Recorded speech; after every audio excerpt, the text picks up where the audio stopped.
आपका सिर भी चकराता रहता है कि तैयारी करने तो बैठ गए, लेकिन किताब कौन सी पढ़नी है, बुक लिस्ट क्या है।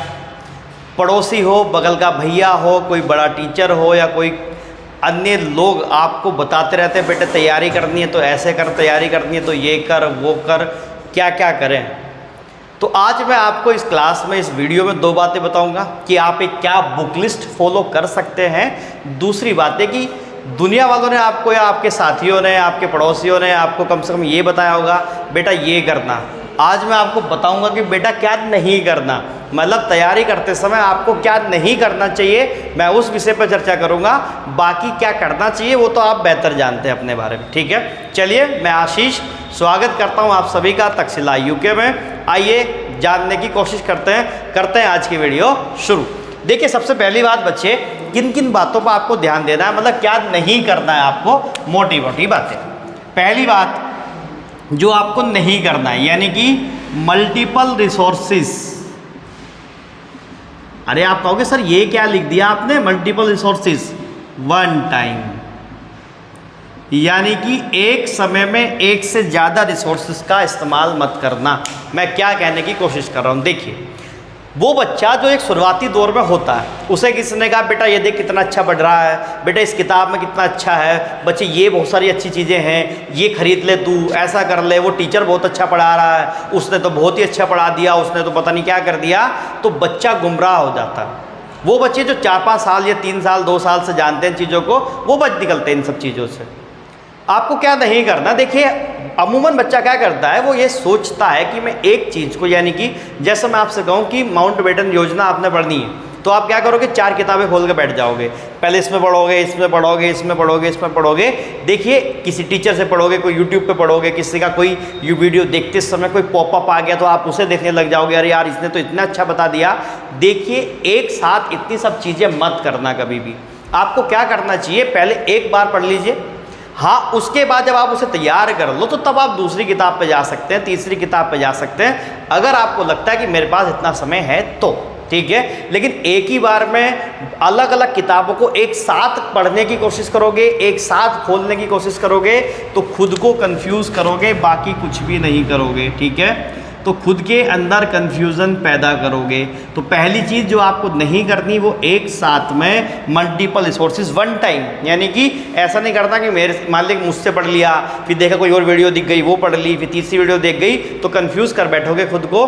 क्लियरिटी दिमाग में लाइएगा, ठीक है। दूसरी बात, माइंड को क्या करिए, मेक क्लियरिटी, यानी कि वही बात जो मैं अभी बताने की कोशिश कर रहा था। आप मान लें कि किसी टीचर से पढ़ते हैं, वो कोई भी हो सकते हैं, आपने उनसे पढ़ा और किसी ने कहा कि अरे तू कहाँ पढ़ रहा है भाई, वो देख कितना अच्छा पढ़ा रहे हैं, उस किताब में देख कितना अच्छा लिखा है, उसके नोट्स देख ले मिल रहे हैं, उसके नोट्स देख फ्री में आ गए हैं घर पे, ये हो गया है, भैया देख कितना अच्छा पढ़ाते हैं हमें, उस भैया ने तो हमें रटवा दिया सब कुछ। तो भैया ये चीज़ें मत करना, किसी के भी झांसे में मत आइए, आप उनसे काउंटर करिए, सवाल करिए, आपको जहाँ फ़ायदा लग रहा हो उधर जाइए। बाकी ये दुनिया आपको फंसाने के लिए बैठी पड़ी है, ध्यान रखना।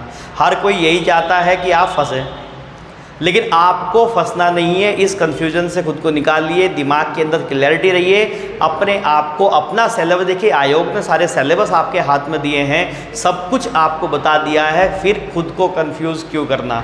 और जो व्यक्ति अगर अपने आप डिसीजन नहीं ले पा रहा है तो वो गवर्नमेंट सेक्टर में कैसे काम करेगा यार, आप खुद सोचिए ना। तो एक अपने दिमाग में क्या रखिए, क्लियरिटी रखिए, किसी के भी झांसे में आने की ज़रूरत बिल्कुल भी नहीं है। नए बच्चे फंसते हैं, पुराने नहीं फंसते। पुराने को तो पता है कि ठोक पीट के भटक भटक के सब कुछ पता चल गया है, नया बच्चा झांसे में जल्दी आता है। किसी ने कहा थोड़ा सा समझाए, बेटे देख 500 रुपये का फीस है, 200 में आ जा, ये कर देंगे तुझे, वो कर देंगे, फलाना कर देंगे, तो वो फंस जाता है भाई। तो आप फंसिए मत, दिमाग में क्लैरिटी रखिए, सिलेबस आप सबके पास से काम करिए, ठीक है।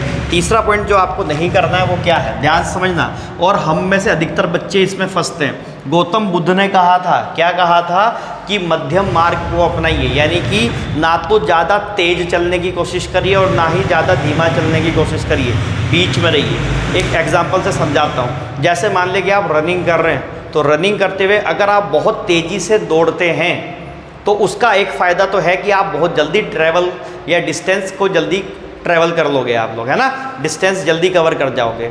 लेकिन उसका एक नुकसान भी है कि आप बहुत जल्दी थक भी तो जाओगे। तो उसी तरीके से पढ़ाई के दौरान भी आप ऐसा मत करिए कि आज 12 घंटे 14 घंटे, कल पता चल रहा है कि आप 2 घंटे भी नहीं पढ़ पा रहे। तो ये काम बिल्कुल भी मत करना आप लोग, ठीक है। यहाँ देखिए, अब तक दुनिया वाले ने आपको कहा होगा कि अगर आप 10 घंटे पढ़ सकते हैं तो आप मैक्सिमम पढ़ने की कोशिश करिए, 12 घंटे पढ़ने की कोशिश करिए। जी नहीं, मैं आपको कह रहा हूँ कि आपको ऐसा करने की ज़रूरत बिल्कुल भी नहीं है। ध्यान से समझना, मैं आपको क्या कह रहा हूँ कि अगर आप 12 घंटे या 10 घंटे पढ़ सकते हैं तो उसे क्या करिए, उसे 7 घंटे करिए, 6 घंटे करिए, 7.5 8 घंटे करिए, उसे कम करिए, ना कि एक्सटेंड करिए। आपको लगेगा सर कैसे? भाई अपने आप को थोड़ा सा समय में तो दो, थोड़ा मुस्कुरा भी लिया करो। आप लोग सारे दिन चिंता में पड़ रहते हैं, सर क्या होगा, क्या पढ़ाई करेंगे, नौकरी कैसे लगेगी। भाई एक बार बताओ, आपको पता है भारत लगातार हर साल हैप्पी इंडेक्स में नीचे घटता जा रहा है। उसका मेन कारण आप और हम भी तो हैं। आप और हम हंसते ही नहीं बिल्कुल भी यार, जोक्स अपार्ट बात कर रहा हूँ। लेकिन आप लोग थोड़ा मुस्कुराइए, अपनी ज़िंदगी जीजिए यार। ऐसा थोड़ी कि ज़िंदगी भर पढ़ाई करते रहना है, वो कुछ करते रहना है। हाँ, पढ़ना भी है, ये नहीं कह रहे हैं, लेकिन अपने आप में क्या रखिए, अपने आप को स्थिर रखिए। डेली कोशिश करिए कि अगर आप 10 घंटे पढ़ सकते हैं तो आप 1-2 घंटा अपने आप को फ्री करिए, आराम से फ्री करिए। 1-2 घंटा वो करिए जो आप पसंद करते हैं। आपकी ज़िंदगी भी तो मस्त होनी चाहिए। तो इसलिए आपको ज़्यादा पढ़ने की ज़रूरत नहीं है। आप मिनिमम आर अपने सेट करिए कि भाई मैं 6-7 घंटे पढ़ सकता हूँ, बस, इससे ऊपर मुझे पढ़ना नहीं है। तो आपको 3 बातें यहाँ पे बताई, कन्फ्यूज़न नहीं क्रिएट करना, क्लियरिटी दिमाग में रखनी है, और मिनिमम आर बनाइए कि आपको क्या करना चाहिए, मिनिमम आर पढ़ने। ठीक, अब बात करते हैं देखिए बुक लिस्ट पे। तो देखो, सबसे पहली बात तो ये है कि बुक लिस्ट चाहिए क्यों, किताब हमें चाहिए क्यों, किताब की ज़रूरत हमें क्या है। देखिए, मैं पहली चीज़ तो ये कहता हूँ कि अगर कोई व्यक्ति सेल्फ स्टडी करता है, यानी स्वाध्याय करता है, तो ये बहुत अच्छी बात है। आपको सेल्फ स्टडी करनी चाहिए, आपको किताबें पढ़नी चाहिए, ये सबसे बेसिक चीज़ें हैं। और मैं इसका पूर्णतः समर्थन करता हूँ कि अगर कोई बच्चा किताब पढ़ेगा तो अगर आपको समय तो लगेगा इसमें कि आप समय तो ज़्यादा कंज्यूम करोगे, लेकिन किसी भी टीचर से जो भी आपको सिखा रहा है उससे आप बेहतर सीखोगे, उससे कई गुना बेहतर सीखोगे। लेकिन ये टाइम टेकिंग प्रोसेस है। अगर आपके पास समय है, 1 साल, 1.5 साल, 2 साल आपके पास हैं, तो बिल्कुल किताबों को पढ़िए, बहुत मज़े से पढ़िए आप किताबों को। लेकिन अगर आपके एग्ज़ाम बहुत नज़दीक हैं, आपके पास इतना समय नहीं है, 2 महीने 3 महीने, तो शायद आपको मोटी मोटी किताबों से बचना चाहिए। ठीक है, देखो अब मैं बुक लिस्ट की पहले बात करता हूँ, फिर मैं बात करूँगा आपसे कि आप उस बुक लिस्ट का इस्तेमाल अपनी तैयारी के दौरान कैसे करोगे। ठीक है, चलिए, तो सबसे पहले हम जीएस की बात करते हैं। अगर आप जीएस में बुक को देखोगे तो सबसे पहली बात, अगर मैं पॉलिटी की बात करूं आपसे, तो पॉलिटी की अगर मैं बात करता हूं तो देखिए मेरे जहन में 2 किताबें आती हैं। पहली किताब, अगर आप एम लक्ष्मीकांत पढ़ सकें तो ये सबसे बेहतर है, वेल एंड गुड है, इससे अच्छा कुछ नहीं अगर आप पढ़ सकें तो। लेकिन अगर आप कहेंगे सर इसका सब्स्टिट्यूट बता दीजिए, तो मैं आपको कहूँगा कि परीक्षा वाणी। और परीक्षा वाणी का नाम सुनते ही सबके मन में आता है कि सर उत्तराखंड की क्या? अरे नहीं, उत्तराखंड की नहीं बाबू, पॉलिटी की परीक्षा वाणी भी आती है, वो खरीद लिए, वो बेस्ट बुक है। एक बार मार्केट जाके अपने आप चेक कर लेंगे तो और अच्छा लगेगा आपको। देखिए, पहले मैंने क्या बताया कि एम लक्ष्मीकांत सबसे पहले प्रेफर, अगर आप वो पढ़ सकें उससे अच्छा कुछ भी नहीं है। लेकिन आप चाहते हैं कि सर हम अच्छा भी पढ़ लें और थोड़ी पतली भी हो जाए, यानी कि कंटेंट भी ज़बरदस्त हो जाए और हमारा पेपर रुके भी नहीं, तो आप परीक्षा वाणी की पॉलिटी की जो भारतीय संविधान एवं राज्य व्यवस्था या भारतीय राज्य व्यवस्था एवं संविधान करके किताब आती है, बड़ी खूबसूरत किताब है सच में, आप उसे पढ़िए, आपको काम कर जाएगी। दूसरी किताब हिस्ट्री की अगर मैं बात करूँ आपसे, तो देखो हिस्ट्री के बारे में 3 हिस्से आपको पता ही हैं, मॉडर्न हिस्ट्री है, मिडिएवल है और एंसेंट है। सबसे ज़्यादा इंपॉर्टेंट मॉडर्न है, तो मॉडर्न के लिए देखो मैं आपको प्रिफेयर कर सकता हूँ स्पेक्ट्रम, आप पढ़ सकते हैं, ये बढ़िया किताब है, आप स्पेक्ट्रम पढ़ लेंगे तो आपका काम हो जाएगा। ठीक है, स्पेक्ट्रम पढ़िए। दूसरी बात देखिए, बुक लिस्ट या पेपर को तैयार करते हैं, मैं आपसे चर्चा करूँगा थोड़ी सी इस बारे में, वीडियो में अंत तक बनना, आपको बहुत कुछ सीख करने को मिलेगा आज। दूसरी बात, जो मिडिएवल पार्ट है यानी मध्यकालीन भारत और प्राचीन भारत, एंशिएंट पार्ट, तो इसके लिए आप या तो एनसीईआरटी प्रेफर कर सकते हैं, या देखो आप लोग जा सकते हैं पूनम दलाल दहिया के साथ। एक किताब आती है पूनम दलाल दहिया जी की, येलो कवर की किताब है, मार्केट में मिल जाएगी, यूपीएससी के लिए अमूमन चलती है।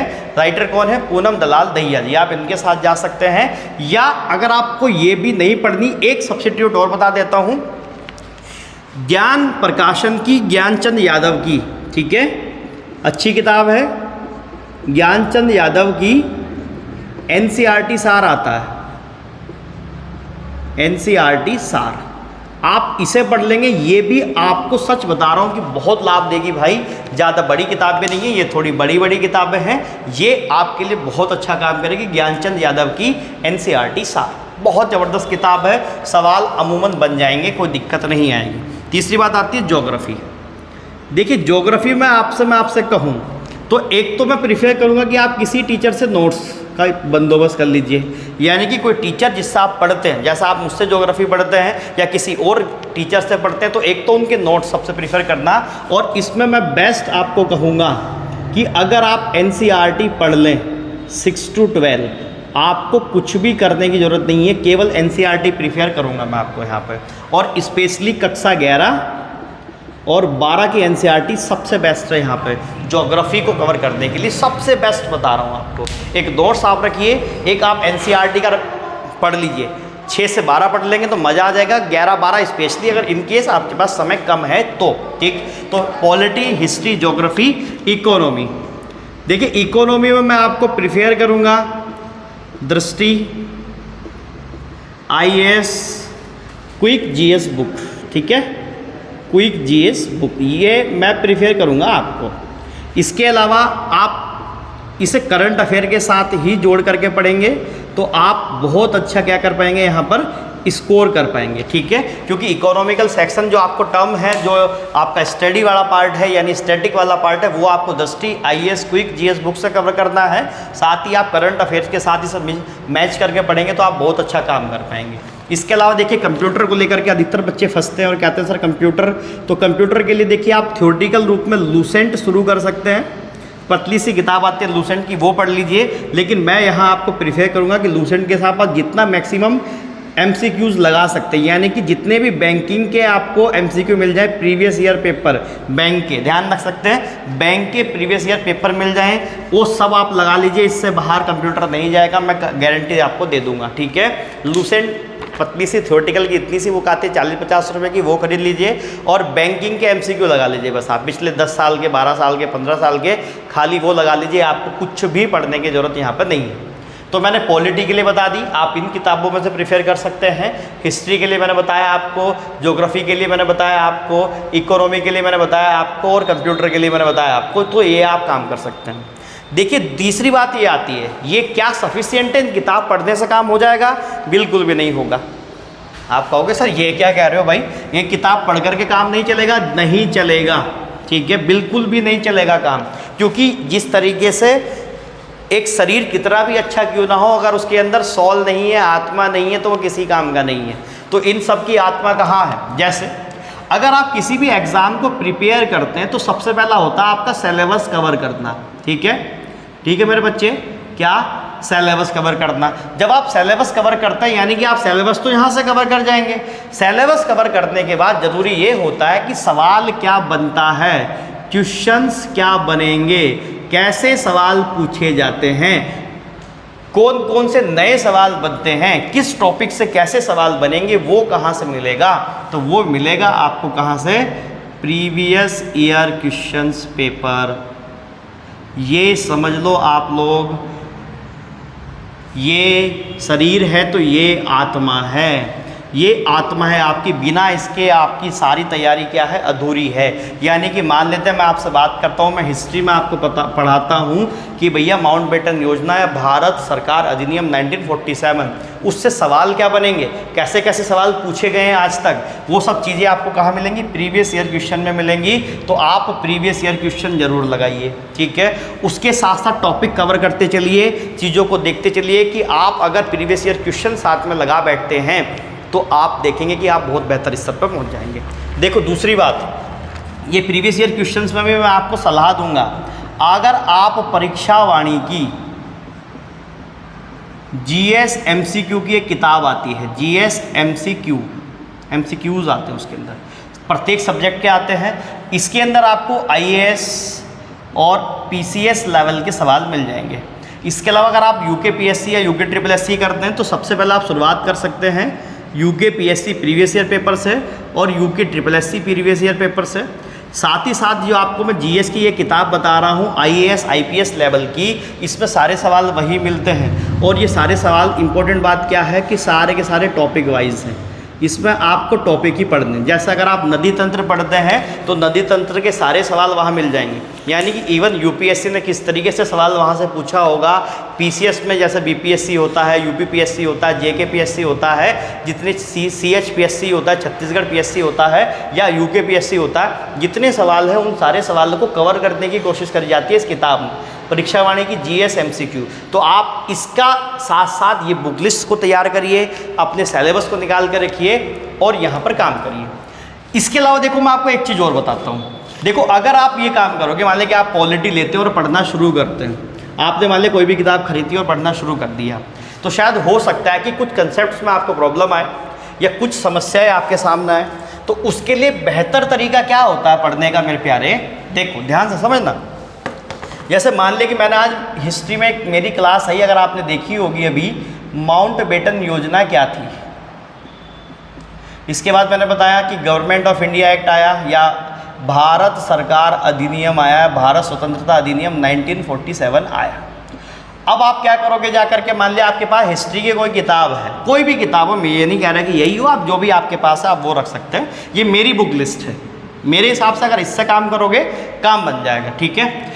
इस हिसाब से मान लें कि आपने अब उस किताब में जाकर के इन दोनों चीज़ों को देखना है। पहले आपने मेरे नोट्स लिए, आपने मेरी क्लास ली, आपने बहुत अच्छी क्लास समझी, मेरी क्लास ले सकते हैं, किसी और की भी क्लास ले सकते हैं, जिससे भी आप पढ़ते हैं वो कोई भी हो सकते हैं। आपने समझ लिया, सर ने जो बताया नोट कर लिया, अच्छे से तैयार कर लिया। अब इसी चीज़ को आप कहाँ पहुँचे, उस किताब में पहुँचे, अपनी जो बुक लिस्ट है आपने वहाँ से पढ़ा। हो सकता है कि आपको कुछ और चीज़ें नहीं मिल जाएं, या हो सकता है ना मिले, या हो सकता है कि आपको एक कंसेप्चुअल क्लियरिटी आ जाए जहाँ भी आप फंस रहे थे। ये काम आपने कर लिया, यानी कि पहले आपने क्लास ली, ठीक है, यानी कि आपने पहले क्लास ली, क्लास के बाद अपनी बुक खोली, बुक में जाकर के आपने पढ़ा और यहाँ से सब्जेक्ट एक टॉपिक क्लियर किया, कोई भी टॉपिक हो सकता है, और इसी टॉपिक को जाकर के आपने कहाँ पकड़ लिया, MCQs में पकड़ लिया और उस MCQs को वहाँ से तैयार कर दिया। क्या लगता है कि अगर इतना काम हम कर लें अच्छे से तो क्या कोई टॉपिक बचेगा हमसे? क्या हम पेपर में गलती करके आएंगे, या हमें ऐसा लगेगा कि यार ये सवाल तो मुझे आता भी नहीं था, यार ये कहाँ से पूछ लिया? देखिए वो संभावना बहुत नगण्य आप लोग कर दोगे अगर इस तरीके से काम करते हैं तो।